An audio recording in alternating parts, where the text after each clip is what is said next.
Hello, EKN radio listeners. Welcome to the 19th episode of the EKN Debrief. Rob Howden alongside David Cole. Dave's kind of going to probably run with this one here because we are debriefing and doing the full breakdown of the WK Manufacturers Cup race that just was finished up at GoPro Motorplex in Mooresville, North Carolina. It's March 29th. That's our recording date, and we do want to thank our presenting sponsor for this weekend, Streeter Superstands. With decades of experience and an unbeatable reputation, Streeter Superstands leads the way in quality, innovation, and affordable lifts, stands, and an amazing selection of trailer and shop accessories to make you the envy at every event. From local club racers and regional warriors to the top pro tour teams, racers demand the best, and Streeter Superstands builds it. Roll with the best and shop online at StreeterSuperstands.com. Again, episode number 19 of our EKN Debrief. We're kind of getting into a good groove here with the debrief, and of course, the launch of the EKN Radio Network earlier this year. Everything's settling in. We're all pretty comfortable with how things are going now.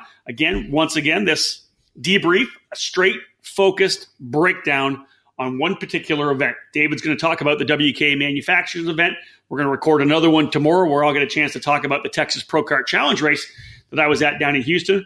But otherwise, this one is all about the event at GoPro, round number 2 of the WK Manufacturers Cup Series. March 23rd, 24th, 25th was the weekend this event rolled out. We'll welcome in David Cole with the fact that, David, I don't know about you, but in Houston this past weekend, it was 80 degrees. It was comfortable. It was pretty nice up there in the Howden Tower at Speed Sports. What was it like in Mooresville? You know, the most common comment I got from around the paddock was, "Oh, it must be nice to be Howden sitting in Texas in that beautiful weather they have down there." It was pretty nice. It's humid, as we know. It was like 50, 60, 70% humidity. But for the most part, even up in we were having to work on the air conditioner wasn't keeping up. Let's put it that way in the announcing. Yeah. Oh, that's tough sledding. Tough sledding there, Bob. Yeah. Oh. Was the heater keeping up? I know, dude. Trust me.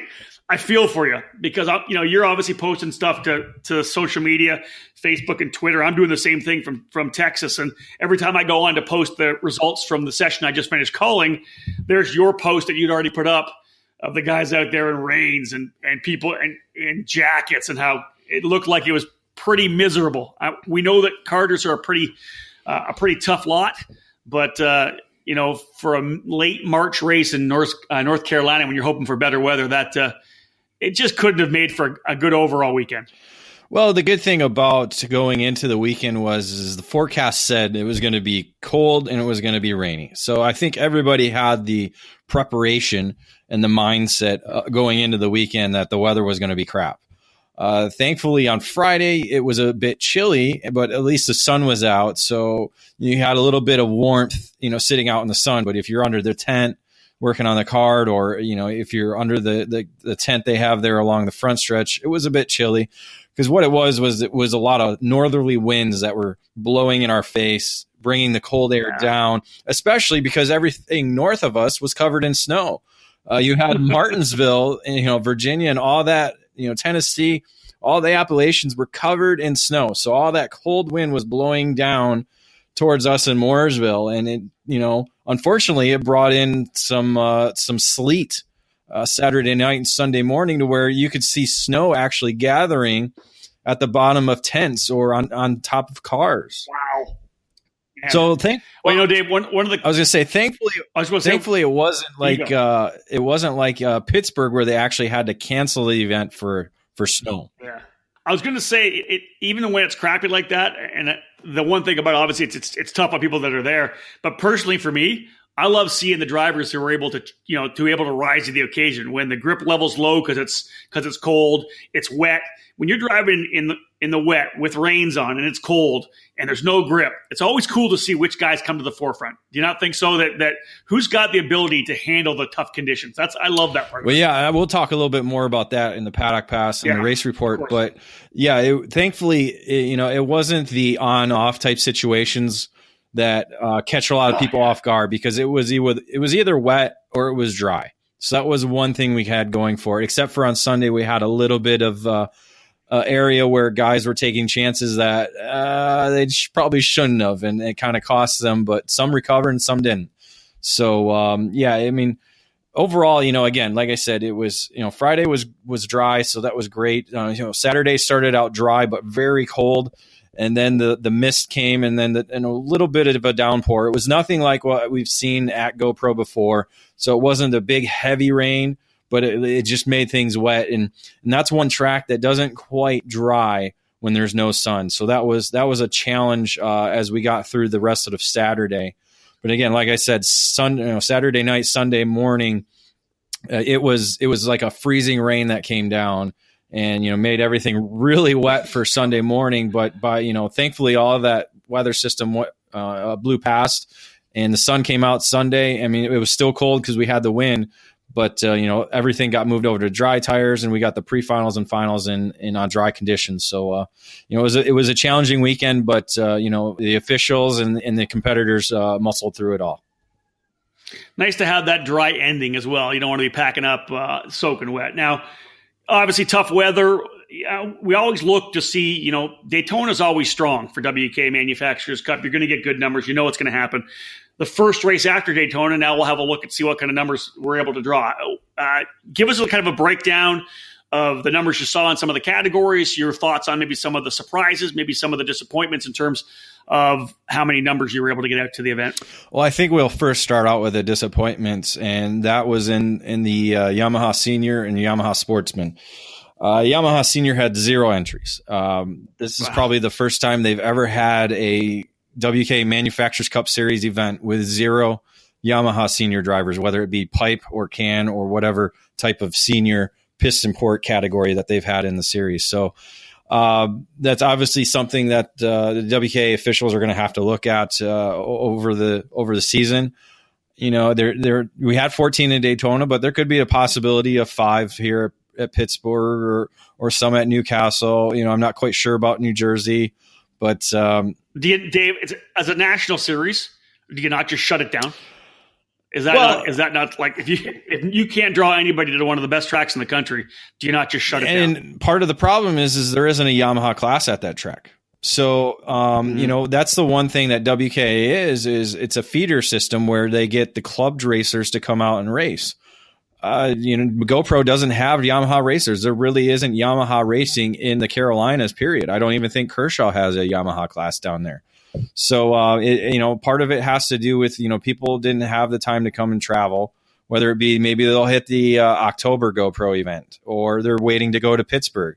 That's kind of the problem you have with, you kind of have to wait and see on the category, because again, you can lump it in together with another category if you do get the 1 or 2 guys, but being that WK is more of an amateur style organization, I think you kind of have to ride it out through the rest of the year. I mean, we kind of had the same situation with Briggs last year where we had 2 drivers show up at Badger, and Badger is the back door for Briggs and Stratton. We had 2 drivers show up for it. So sure. We kind of have to, I think, ride it out and see what happens. And obviously maybe project, what we're going to do for what they'll do for 2019. Yep. That makes total sense. I'll let you keep going. A lot of categories to hit on. What else do you think you want to hit on in terms of the entries and the class numbers? Well, I think obviously with IAME being a club class at GoPro, those classes were able to show good numbers. We had over 20 in mini, IAME Junior and IAME Senior, which is about, where you want to be for a Manufacturers Cup Series event. Obviously the 40 numbers that they were at Daytona, it's a different situation being the only race that happens in December. There's been a lot of racing going on in the first 3 months. We kind of talked about it off air too. There's been a lot of racing, and we went to a lot of races. So, not everybody has the budget right now to be able to travel to 10 or 12 events in the first 3 months of the year. But again, back to the Yamaha category with Yamaha Sports, and we only had 5 drivers when compared to 23 at Daytona. And that's the one category I believe that is partly because of the industry and just partly because, again, there's not Yamaha racing going on there, because on the flip side, we had 10 in a Briggs 206 Cadet local option class. Well, Briggs and IAME are the big engine manufacturers there at GoPro, and those are where the locals are coming from. Well, and that's, again, I'll just make my comment. It's interesting, when we talk about Manufacturers Cup being essentially a national series, you should be hoping to try to draw from regionals as opposed to drawing from clubs. But, the WKRA doesn't have any divisionals anymore, right? There's no regionals really to feed you want the club to feed the divisionals to feed the national.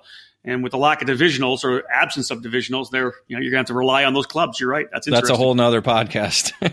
That's another. But I digress. Yeah. Yes, you're right. But I will state that the Yamaha Junior category, which was one of the best classes we had in 2017, was again one of the top classes of the weekend with 26 drivers. So it's a bouncing around pinball. Yeah, it's crazy because we know how great the Yamaha engine is. It's old technology as we know, but it's also new equipment. People are still building them, and it's a great engine. It's affordable, and you and I always talk about it, and we're surprised that it doesn't have as much of support as it could, especially on a national level event like the Manufacturers Cup. All right, we're done with the initial overview. David's given us a little look at the weather, what kind of weather climate they had to battle through when they were down there. We took a look at the turnout. After this break, we're going to come back, and David's going to hit the paddock pass, give us some of the good information, some of the stuff that happened off track at the WK Manufacturers Cup event at GoPro Motorplex. Since 2003, K1 Race Gear has been a one-stop shop for all your indoor and outdoor karting needs. From racing shoes, suits, and driving gloves to chest protectors, rib vests, accessories, and bags, K1 Race Gear provides quality karting products for the enthusiast and the professional alike. We have an incredible lineup of K1 karting suits designed to fit everyone's budget. Check out our entry-level GK2, the new Apex 2, and our top-of-the-line Speed 1 suit. Then, choose from our Apex and RS1 karting gloves and add in our K1 shoes, rib protectors, and neck collars. If you need a custom suit to support your sponsors, we can create a custom look as unique as you are. As you would expect, our custom suits are made to order. With pricing as low as $495, you're sure to find a suit that not only satisfies your racing needs, but is easy on the wallet as well. We take care of all of our customers at K1 Race Gear, not just the ones with deep pockets. Visit K1RaceGear.com today and get everything you need for your next racing season. For over a century, Briggs & Stratton has had a commitment and passion for racing. It's a DNA found in every engine we build today. So whether you kart race, Baja, race quarter midgets, or believe that dirt and snow are just God's way of adding to the challenge, the dedicated spirit of every Briggs & Stratton employee stands at the fence waiting for the green flag to drop. Briggs & Stratton Racing. What powers you? Welcome back to episode number 19 of the EKN Debrief here on the EKN Radio Network. We are breaking down the WK Manufacturers Cup Series event number 2 from GoPro Motorplex on March 23rd, 24th, 25th. Rob Howden alongside David Cole. Of course, David was trackside doing the full broadcast and producing the live stream as well with Eric Brennan. David, let's move into the paddock pass, brought to you with this episode by Comet Racing Engines. What was it take? What was the feel in the paddock for this particular event?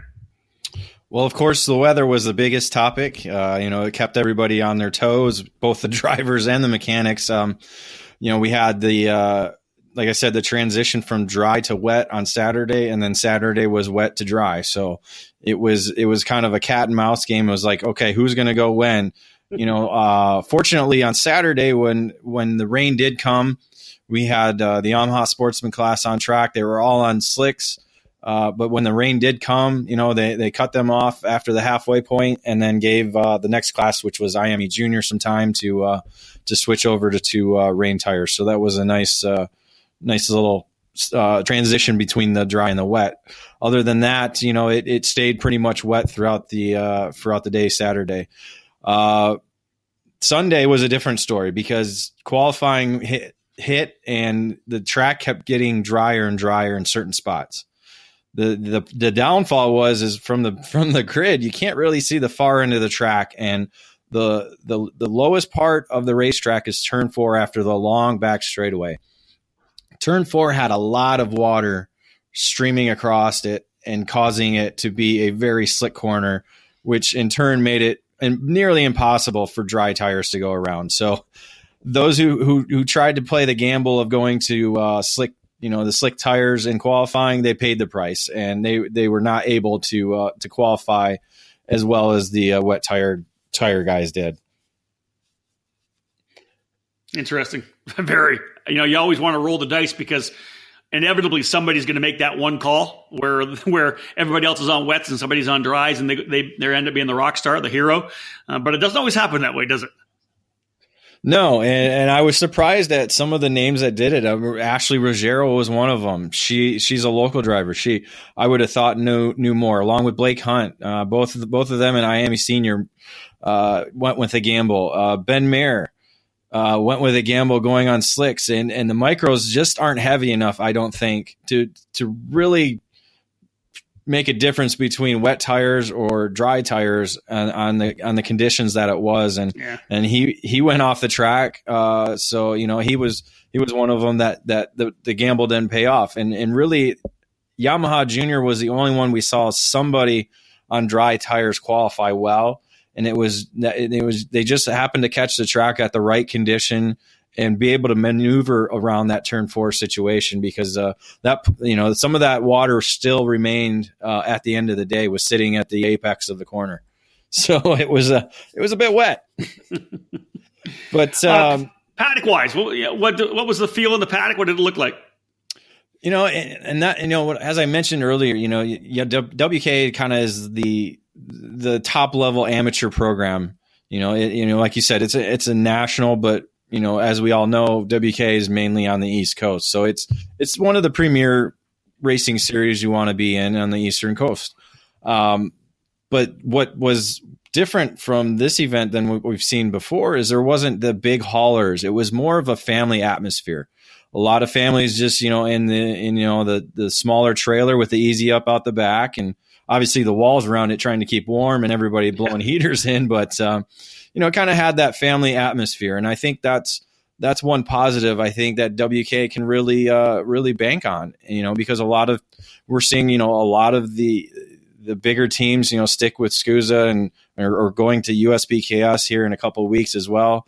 So I think that's something, again, that WK can kind of nurture, it's more of a family series where you can be a club guy, come up with your easy up, or even out the back of the pickup truck, like we've talked about before.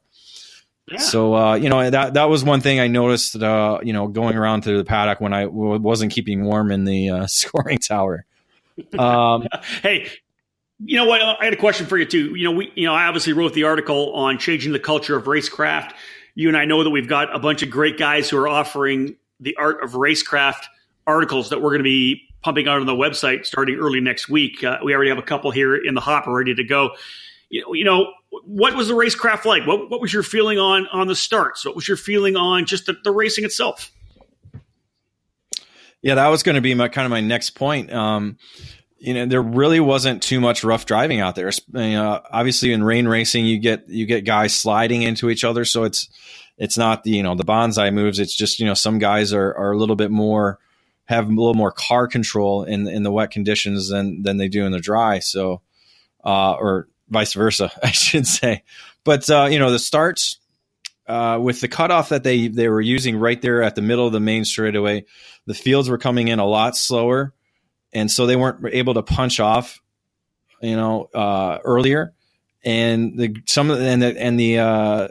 head flagman kept the pole sitter and the off pole guys and pretty much the whole field kind of off sync on when he was going to throw the green flag and when he wasn't. So, the mix up of throwing the green flag, the slow starts, I think there were maybe one or two incidents throughout the whole weekend in the opening corner. So that was really good.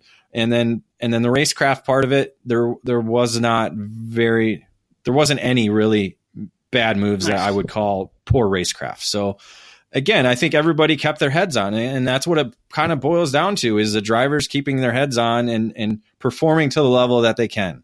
obviously people made some mistakes here and there was some contact here or there, but nothing that was extraordinary, that was uncalled for, I would say. Nice. I like, you know what? So you want to hear. It doesn't matter. Obviously, the very top level of the sport in terms of of competition and money spent, we're seeing that, the SCUSA levels, the Winter Tour levels, where there's some really pretty rough driving. I don't care where the change begins, whether it's WK, USPKS. I know we'll talk about it in our next debrief. The racing was really pretty good at the Texas Pro Kart Challenge as well. There was a couple of bonsai moves. Those guys got hit with some big penalties, and that's what you have to do. And I think you'll agree, if you can have a positive coming out of the event where there was some good racing, that's going to, it's just going to start steamrolling, I think, where people are going to realize they're going to have to race cleaner. And I like that. I'm happy to hear it. Yeah, it was good. I think that we only had one major scare, one major incident, and that was just kind of a, carts, we had actually two of them, cart sitting in the middle of the track and drivers coming up to the wreck just going the wrong way. One of them was Ben Mayer in the Briggs 206 cadet category. Just didn't quite clear a cart enough room and just slammed it with a rear tire and kind of bent up some things and kind of got tossed around in the cart, but was able to walk away. Another one was Caleb Bacon, I believe, on Saturday. Just hung a wheel, and a lot of guys were hanging the wheel off in the turn, the fast turn heading towards the hairpin. So he was stuck in the middle in the car, and one of the other drivers just made the wrong move and just kind of nailed him almost flat on. Ouch. I always hate to see that. When you and I are up in the tower and I'm announcing a race or you're watching it, you can see it happen, because we're watching so many different parts of the racetrack. You can see somebody spinning. You can see everybody else coming from barreling in. And again, that's when, that's not even a yellow flag deal where the yellow flag's flying and people are driving through the yellow flag at full pin, which we've seen many, many times where guys aren't even lifting on a yellow. It's just when you're involved, you're coming out of the corner. There's no way you can see a flag and the guy in front of you goes around. Contact's going to happen. This is motorsports, and that's just something that's not racecraft. That's just racing. Yep, but at least there was no ambulance. The ambulance never left, so that was a good thing. That's what I like to hear. All right, that's David Cole's Paddock Pass, brought to you by Comet Racing Engines. After this break, we're going to come back. Dave's going to start working his way class by class. We'll break down the events that happened this particular weekend at the GoPro Motorplex and the WK Manufacturers Cup race. Stick with us. More to come here on the EKN Debrief. Praga, Formula K, Aero, and now Kart Republic. You can get them all from Kartsport North America. Located in Mooresville, North Carolina, on site at GoPro Motorplex, Kartsport North America features over 6,000 square feet of retail space. We offer full retail sales, kart service and storage, and the top brands in the sport, such as CZ Chain, Talon Sprockets, SKF Bearings, and Prisma tire gauges. We are now an importer and distributor for Dio Chiesa's new Kart Republic chassis, a kart that is taking the world by storm. Lorenzo Travasanuto won the SCUSA Winter Series X30 Senior title on a Kart Republic, and our own Brandon Jarsacek won in his very first weekend on the chassis.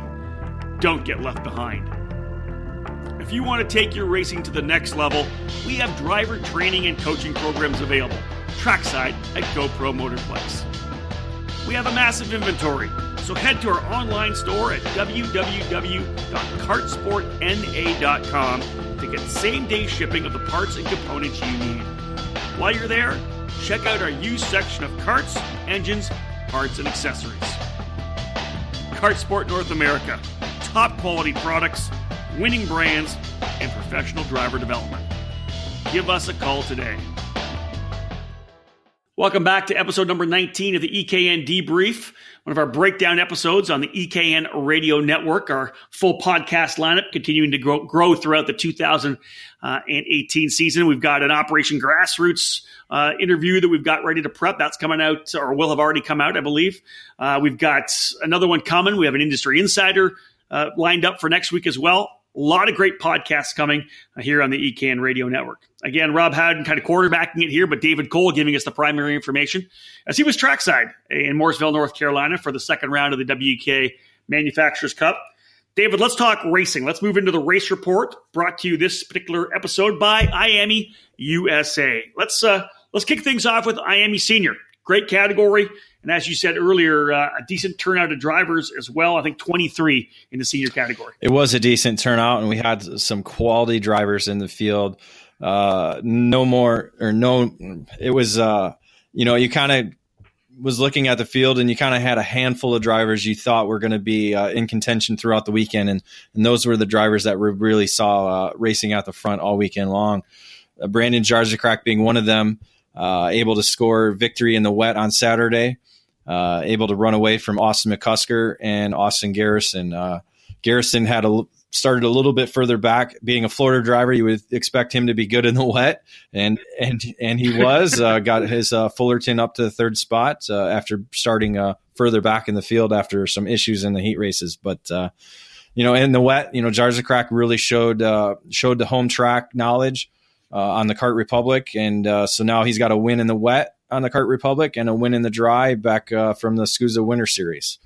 Yeah. So, right. And then Sunday in the dry conditions, again, Jarzakrak was up there. McCusker was up there with a pre-final win. Ryan Rafa, very fast all weekend long, actually led in the final. But it ended up being Austin Garrison again that shined in the final, and he was able to work his way up to the lead and maintain it to the checkered flag to earn his first WK win with Fullerton. Also earning 4 straight podiums. So Garrison is definitely in the contention for the championship after the first 2 events with 4 straight podiums, something no other driver has right now. Yeah, pretty impressive. We've watched Austin for many years, what he's been able to do. A top talent. Interesting, he's on that, the cart that they're really trying to make a big push on here in the U.S. That's the Fullerton. Was he running again with Nitro Kart under Tucker's banner?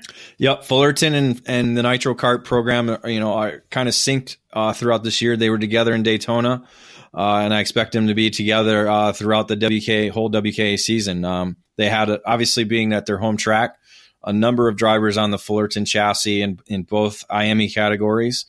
So that's obviously a program with Garrison there. They're definitely getting a lot of feedback, and I think it's helping a lot of the other drivers that are under the tent with the Fullerton. Nice. Again, one of the stars and one of the gamblers that I mentioned earlier was Ashley Rogero. Went out on slicks in qualifying, didn't quite pay off, had to drive her way through the pre-final, and then drove her way forward again in the final and was able to come back to get a runner-up finish, working past Rafa for the second spot on the podium. But again, Rafa very fast all weekend long, and I think that's one of his first podium finishes in the IME senior category. Nice. Keep going. What's next up? Okay, I thought you were going to give me a little lead in or something. Give me a break. Okay, come on, I'm not an announcer. I can't talk all the time, damn it. Ladies and gentlemen, straight from Grand Rapids, Michigan. Put your hands together. David Lee Cole. Just kind of give me a little break here. Let me catch my breath, man. All right. Listen, you're right. I do this for a living. I talk nonstop for a full day. I realize I'm making you struggle here going 30-second increments, and I feel bad for you like that. You're obviously a commercial artist, not a. I am. You want to go straight through. I am. All right, David. Let me set you up here. Thank you. IME senior. A great thing of the fact is we always see these good names. WKA, SCUSA, whatever it is, there's that core group of really awesome, badass drivers that show up. And when Ashley Rogero shows up too, that's just going to take things to another level. Interesting, something we'll be watching, I think, this year, coast to coast. And that's going to be the growth of KA 100, the new IME power plant. We're seeing some of it over on the West Coast as well. The KPX guys are starting to bring it in to offer a 2-cycle program, along with their huge 206 turnout. KA 100 on WKA. You can talk about the racing itself, but also just maybe the overall feel of what people are saying. What's the chatter about the KA 100 on Man Cup? Well, with Man Cup, it's a different monster because it's brand new to the organization. And not a lot of the clubs are actually running it yet. So I think they're kind of feeding off, what GoPro has going and some of the tracks in the Midwest that are planning on running it in 2018. And of course, those who ran it in 2017, very limited as to the racers in the USPKS program. So this year is going to be obviously a little different, and it's going to be a growing category. And I think people are jumping on board with it because, again, it's something faster than a Briggs.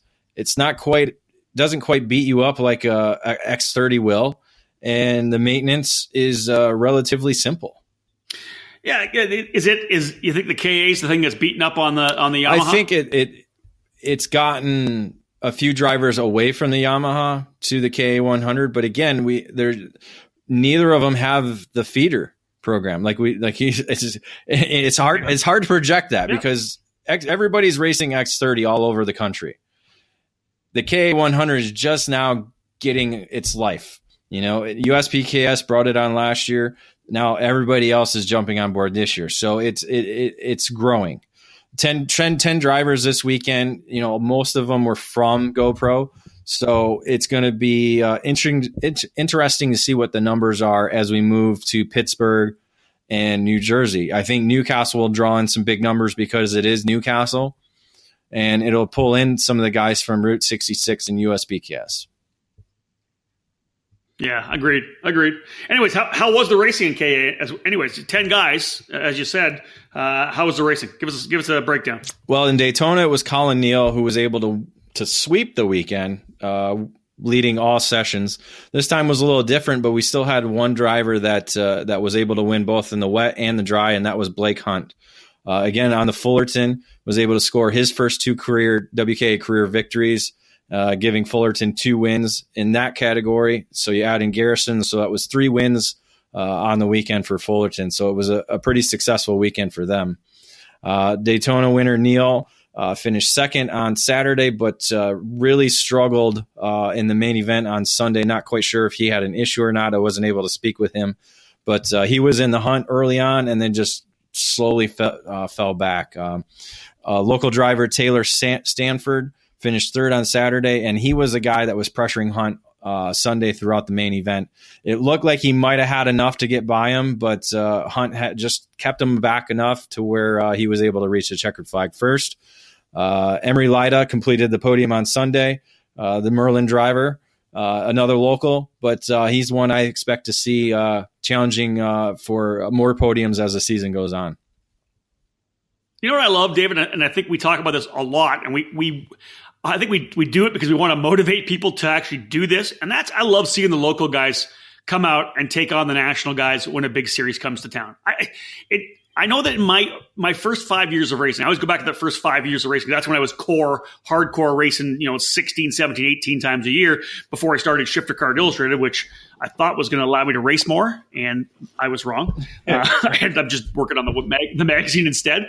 But during those first 5 years, anytime a big race came to my club, I was racing in it. Like it surprises me when we're at events, whether it's a COTA race or a SCUSA race or WK, whatever, and all the local guys don't say, I know it costs more, but I want to go try it. I want to go challenge myself against these guys. I want to go show them that I have local knowledge, and I want to battle these guys, just like the World of Outlaws guys do. When the World of Outlaws rolls into a home track, and the home track champion, he's going to go out there to try to challenge the big dogs.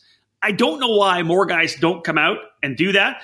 And to hear you talk about Taylor Stanford and Emery Lida, some of the local guys coming out to run, I love that, because I think if you want to be better, the only way you do it is by challenging yourself. Running around up front and kicking everybody's ass at your club is all nice. It puts trophies in your office.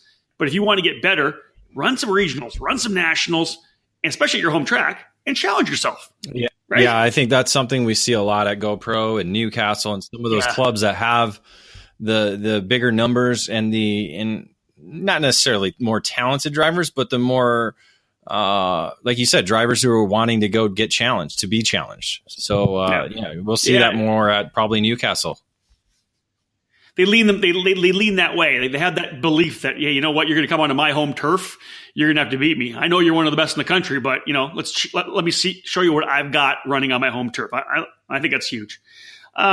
Let's move into Miami Junior. You talk, obviously we're a couple in here. We're talking about how challenging it was with the rain and then the dry. And I personally love it when I see micro, mini, and junior parents getting their kids out on a test day when it's raining.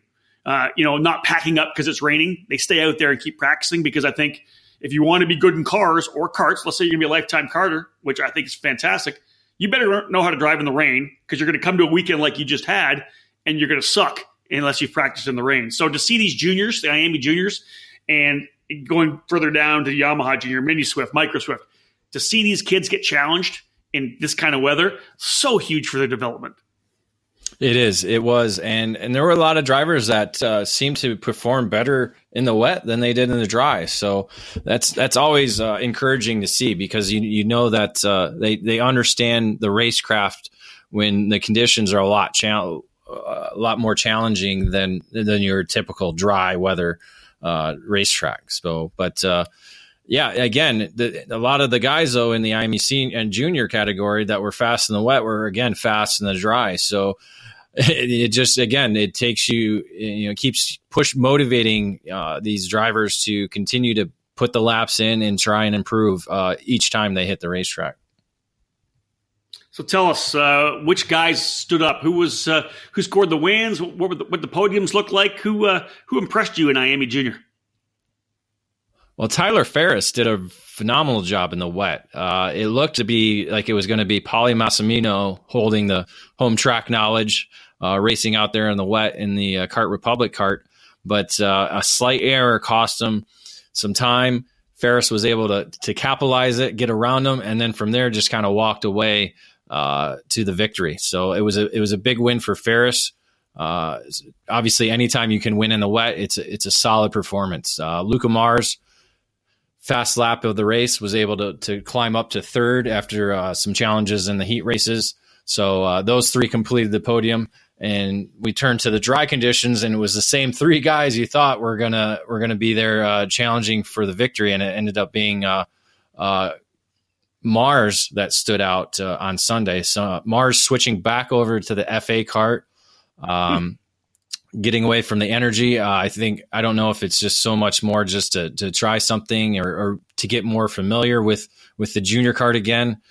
We know he's been working over the last year on racing junior size karts.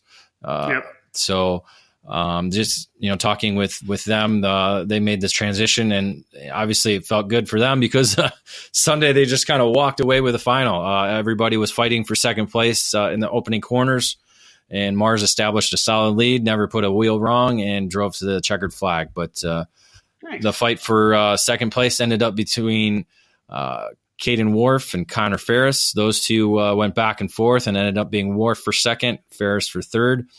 But Tyler Ferris struggled in qualifying. He was one of those guys that had an engine issue, maybe water in the engine or something to that effect. It affected him in the pre-final as well, so he wasn't able to challenge Sunday for any of the podium spots. But over the last 4 rounds, we've had 4 different winners in this category, so it's going to be a pretty good championship chase. I like that. I love the fact that you got 4 different winners. I think that's big. I think that shows the spectrum of talent that we have coming up in the Manufacturers Cup. I like it. I think, again, the challenge of the wet and the dry, I think, is big, but to see that many different winners, I can't wait till you guys get to the next round to see who steps it up again. I love seeing that kind of equality, that kind of spectrum of winners, because it just changes everything. Everybody's got a feel. Everybody's really emotionally invested, and everybody else wants to be that 5th winner and 6th winner. So when you guys get to the next race, it should be solid.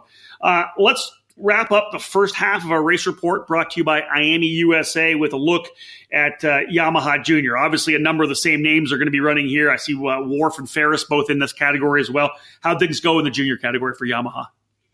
Yeah, Wharf and Ferris were pretty much the 2 top guys in the category throughout the weekend and in both conditions. Wharf just seemed to have the rain skills to get away from everybody, and he just ran out with a big victory on Saturday. Tyler Ferris ended up finishing second. Donald Wharton was third. Those same 3 were back at it on Sunday in the dry, racing for the lead throughout the day. Wharf and Ferris were back and forth with Wharton right there. Wharf just made one mistake, and like I mentioned earlier, there was a big puddle sitting inside of turn 4, and we got a great image of it on Facebook if you want to go check it out. Wharf just happened to drop his right front tire into the puddle, and that sent him spinning around in turn 4. and that allowed both Ferris and Wharton to drive away. And those two battled that out for the victory. And Wharton came across as the victor, scoring his first series victory over Ferris. Andrew Patterson rounded out the podium, and Wharf ended up actually getting back to fourth. So it was a good recovery for him after that slight little mistake.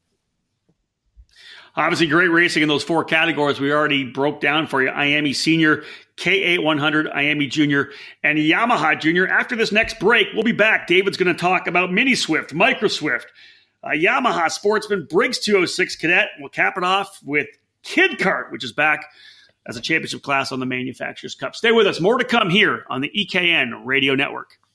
The 2018 season is just around the corner, and Trinity Karting Group is fired up and ready to take up the challenge.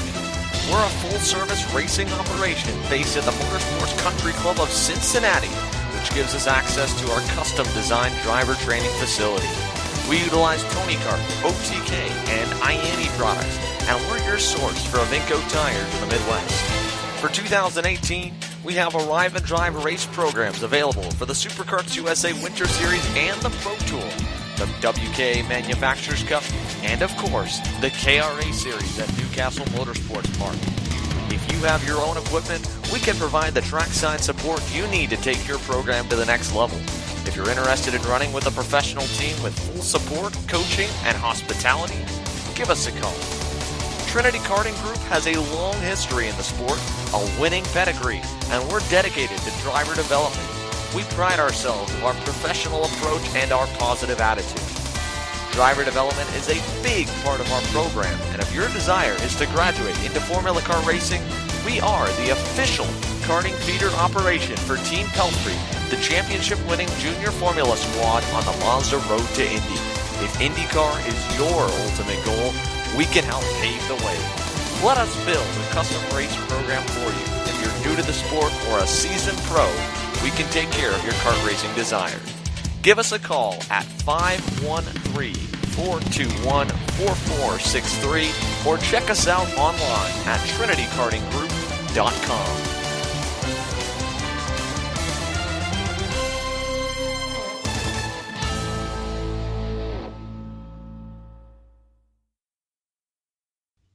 Welcome back to episode number 19 of the EKN Debrief. David Cole breaking down the recent WK Manufacturers Cup event at GoPro Motorplex in Mooresville. March 23rd, 24th, 25th was the date. We'll obviously have the breakdown here on the EKN Radio Network. We'll be putting it up on the iTunes podcast soon here as well. David, let's jump into the second half of the race report, which is brought to us this particular episode by IAME USA. Mini Swift, great numbers in the Mini Swift class. Still 21, down from Daytona. We knew that. Daytona's that race that so many people go to because it's Daytona, because it's before the start of the year. Nobody's raced for a couple of months. 21, though, pretty solid outing in Mini Swift. And give us the insight into some of the cool stuff that happened in that category. Oh, sorry. Excuse me. I just had a cough, so I just wanted to make sure I didn't get on air. But again, like we talked about before, this was another category that had a lot of locals because, again, IAME being a club class, a lot of mini Swifts were there, a lot of them local. Nitro Kart obviously having a little bit of an advantage being at their home racetrack, scoring both victories. The first one was in the wet with Thomas Annunziata. Let me try and get Annunziata. I just want to try and get that right. I got it right, I think. I like that. So. Hey, how did Brennan do on that? How did Eric do? Did great. Eric had a few names that he had some questions on, but we fixed it up real quick. But of course, I did the same thing in Texas. Don't worry, I had a couple of guys coming to make sure. Yeah, it's first time there. You got a lot of names. You got to work on it. Thomas Annunziata. I like that. It's a good name. So. He was able to get away from everybody in the wet. Had Michael Geeson on the wrenches for him this weekend, and Geeson, no stranger to the wet weather, knew exactly how to get that nitro kart working, and got Thomas up front, and nice. Thomas got away from everybody for his first WK win. Gotta love that, right? That first big WK national win. That's big. That's awesome. Oh, for sure. And I think that's definitely going to help him moving forward because again, he was another driver that you would see kind of mid-pack not really showing any strength to move forward, but, always right there in the mid pack. But, this weekend he was right there, both in the dry and the wet. So it was good to see. Good confidence builder, right? Exactly. And as a driver, you need it. We're no stranger to that. Well, we haven't brought the lineup, David, and that's the one thing at the very top we probably could have said, and we'll bring it up now because it plays well for Thomas. Rain's the great equalizer, right? We always talk about the fact that when it's wet, it doesn't matter if you have more horsepower, it doesn't matter if you have a better chassis setup. Chassis plays a little bit of a role, but it's more driver, right? So if you're a kid you're battling a bit in the dry and you're mid pack and you're trying to learn more how to carry corner speed, that's great. But if you can perform in the wet, that means the talent is there. I think we always say that the rain is the great equalizer, and it's all about that right foot and all about the steering input. So I'll give kudos to Thomas to be able to do that against that level of field. That's something he needs to take and say, you know what, I can do this, and transition it over to his dry racing as well. It also shows who's overstuck too, because those who are overstuck in the dry are super fast in the wet, right? That's true. That's very true. Good point.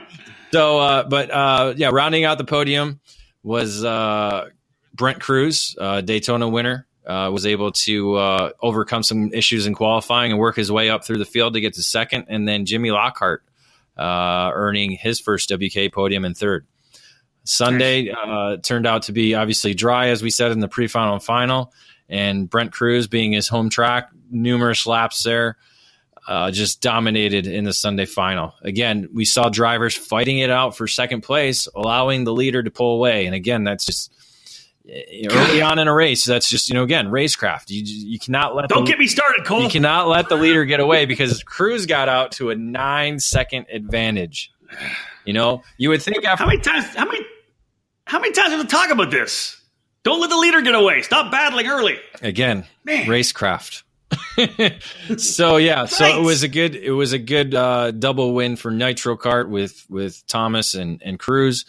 The fight for second ended up becoming a good battle throughout the race, obviously, but Mateo Rubio Luengo scoring second place in the Benek, a Daytona winner, so that's going to help his points championship chases there. And then Raiden Nicol on a Tony Kart, actually, scoring his first WK podium. So it was good. Solid. It was good. Micro Swift, and again, Nitro Kart. It was a pretty good weekend for them. And Fullerton, obviously, they picked up a lot of hardware. Ben Mayer is no stranger to picking up hardware, because I think every race he's entered, every race weekend he's entered, he's at least won one race. The WK races now, he's won 4. He won 2 at Daytona, and then you add in this weekend, he won another 2, 1 in the dry, 1 in the wet.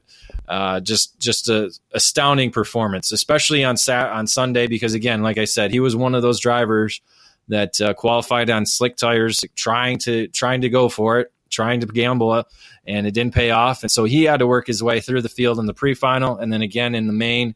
Got lucky when pole sitter Cameron Myers and somebody else got together. So he took the lead from there and kind of walked away again to another big lead. So 4 wins for Mayer. Definitely puts him at the top of the championship chase there. Well, and just on the micro level, coast to coast. He's done it in WK racing. He's done it in SCUSA racing. He did it in the Florida competitions.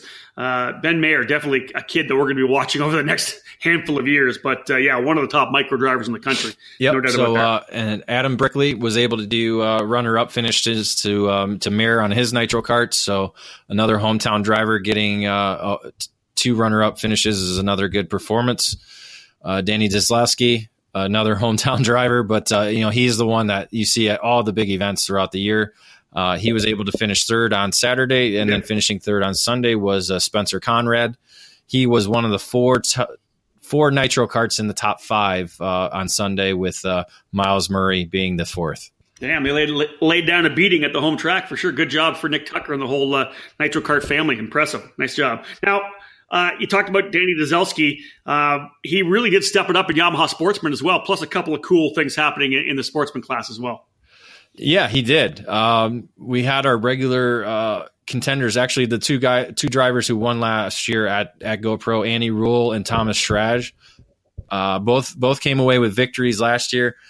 Neither of them were able to walk away with a victory this time around, with Danny winning both days, both in the wet and the dry.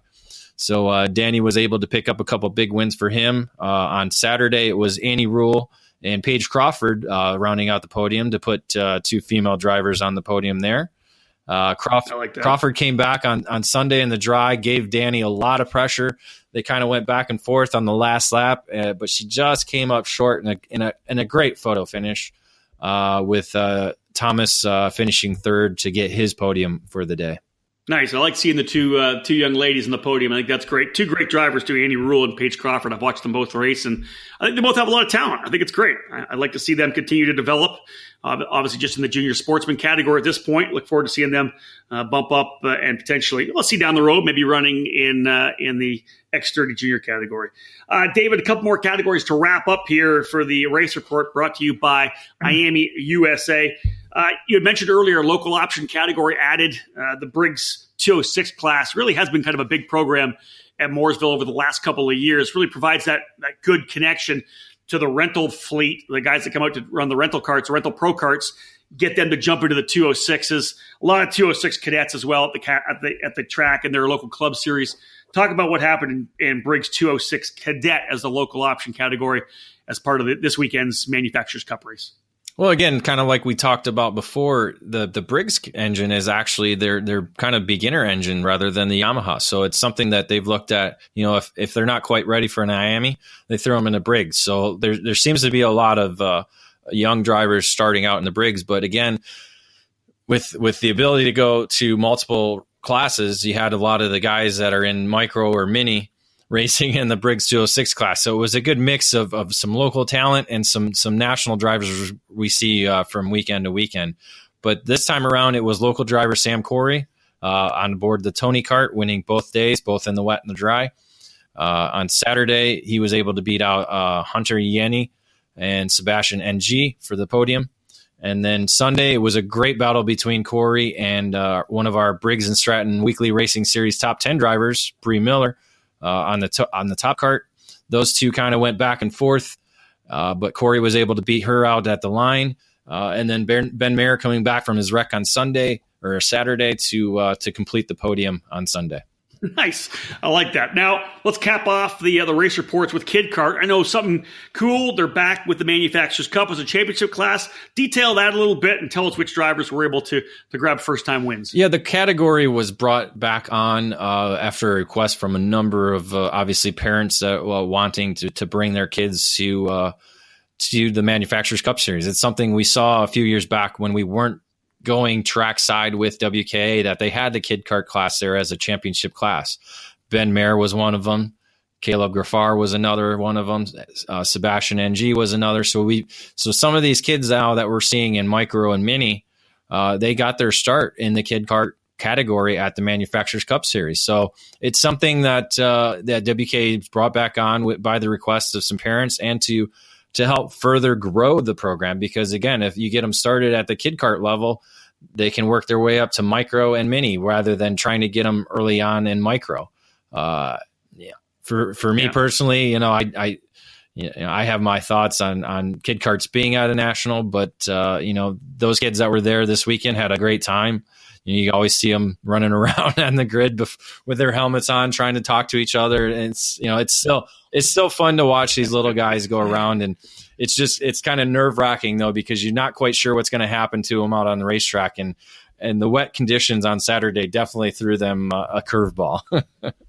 But the two drivers able to win on the weekend, Chase Groh and Sam Twitweiler, both becoming first-time WK winners, obviously, with the class coming back and them never being to a WK Manufacturers Cup Series event. Well, there you have it. That's the race report brought to you this particular episode by Miami USA. David, let's quickly move in here as we wrap up this particular episode of the Debrief, the EKN Trackside Live race calendar, brought to you by the Mazda Road to Indy, presented by Cooper Tires.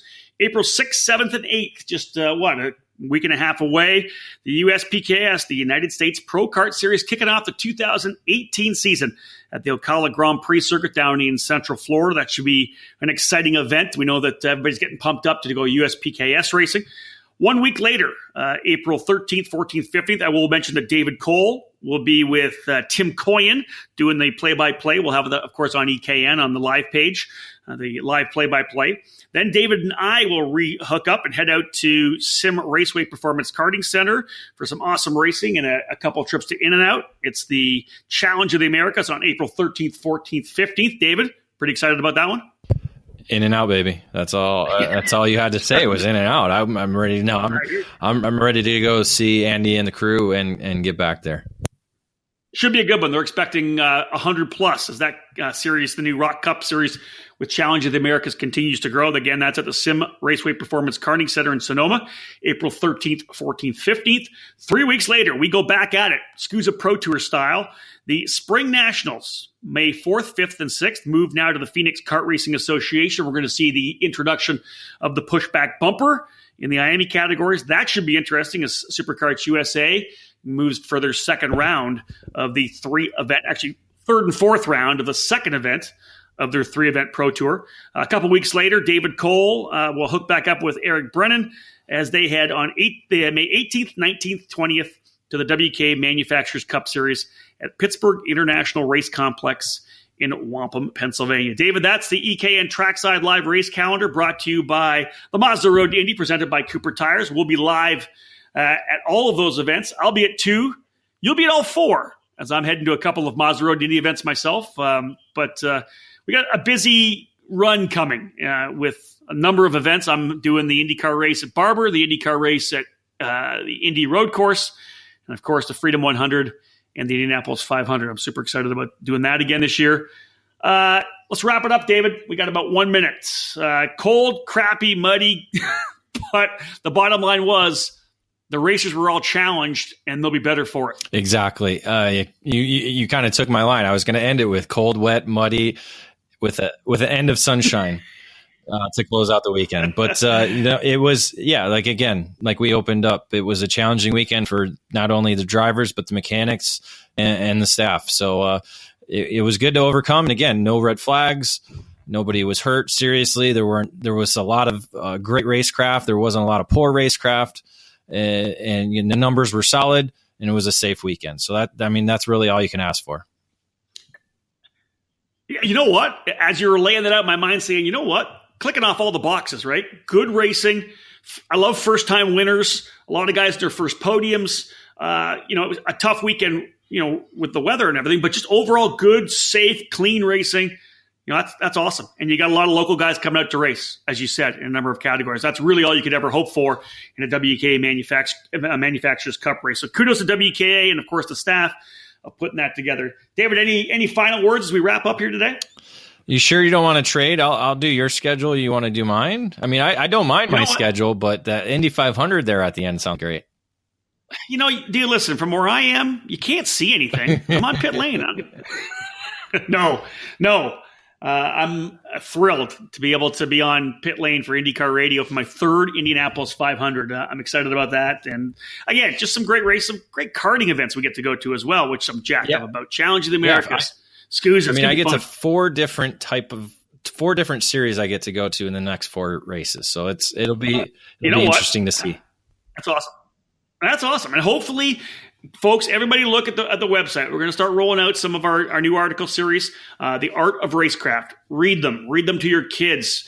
Get this feeling of what racecraft's all about. That was a big talking point for me at Texas. I'm sure, David, you talked to a lot of people. A lot of parents came up to me and thanked me for writing that article. And that made me feel great because the concept is just to try to change the culture a little bit. Let's just race better. Let's race cleaner. Let's have more respect for each other.